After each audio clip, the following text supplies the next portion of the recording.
will go up. Stand by. OBB running.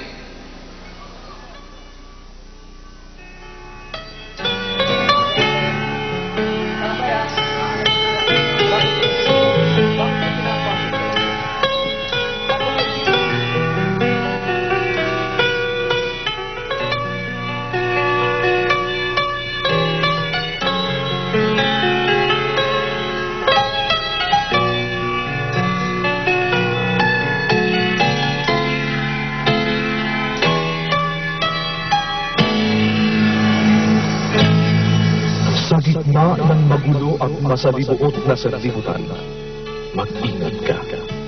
Sa paghakbang ng iyong mga paa, ay tiyakin mo ang landas na iyong patutunguhan. Mga minamahal, huwag kayong magsipaniwala sa bawat espiritu, kundi inyong subukin ang mga espiritu kung sila'y sa Diyos, sapagkat maraming nagsilitaw na mga bulaang propeta sa sanlibutan.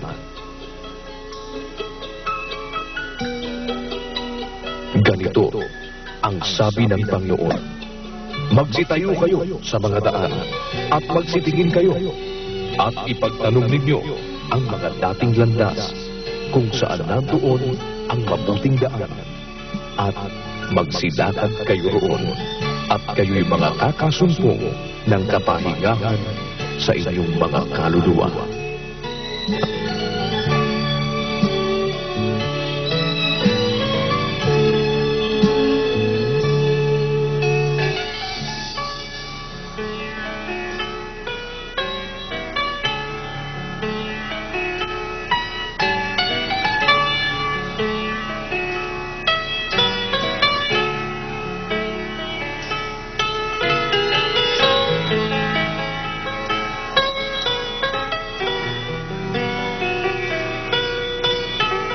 Ngayong nakasumpong ka ng mabuti, huwag kang magpatumpik-tumpik, huwag kang magpa-delay-delay, huwag kang magpabukas-bukas.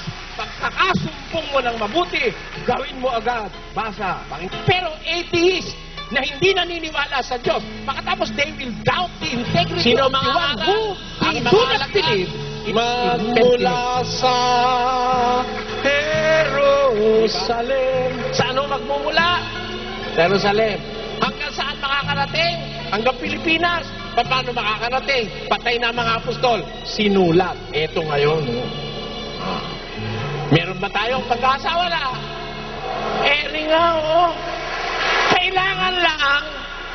Kailangan lang ang gagawin mo, ang sasabihin mo, ang gagastusin mo, kailangan nakasulat. Amen?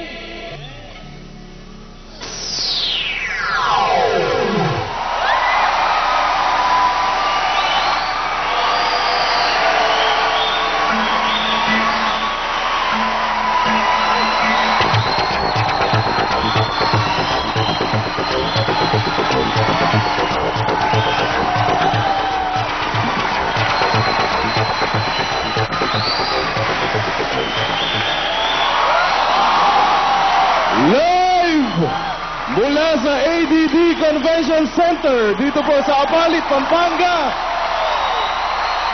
Sumasa inyo ang special presentation ng Ang Dating Daan.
Panginoon sa gabing ito, mga kababayan. Magandang gabi po sa lahat ng ating mga sukit, mga taga-subaybay ng ating palatuntunan ng dating daan. At minsan pa po kami nag-aanyaya sa inyo. Ito ang ating special presentation ng ang dating daan.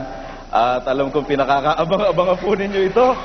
Samahan po ninyo kami sa pangunguna ni Brother Eli Soriano. Sa gabing ito, babati sa inyo ang ating mga barkada. Unahin ko muna ang ating kasama, si kapatid Willie Santiago.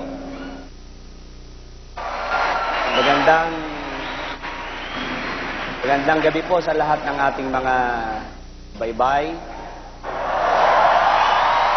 Sa lahat po ng ating mga audience dito po sa ADD Convention Center. At sa lahat po ng nararating ng ating telecast. Kami po'y nag-aanyaya hanggang mamayang alauna po. Samahan niyo po ang ating special presentation sa pangunguna po ni kapatid na Eli Soriano. Alas 12. Oo, pero sana maka-overtime tayo. No? Anyways, samahan niyo po kami mga kababayan. At syempre, alam naming ang higit na kinasasabihan ninyo ay mapakinggan ang pinaka-kontrobersyal, ang pinaka-sensible sa lahat po ng mga mangangaral. Sa gabing ito, sa ating special presentation, ibinibigay po namin sa inyo si Brother Eli Soriano.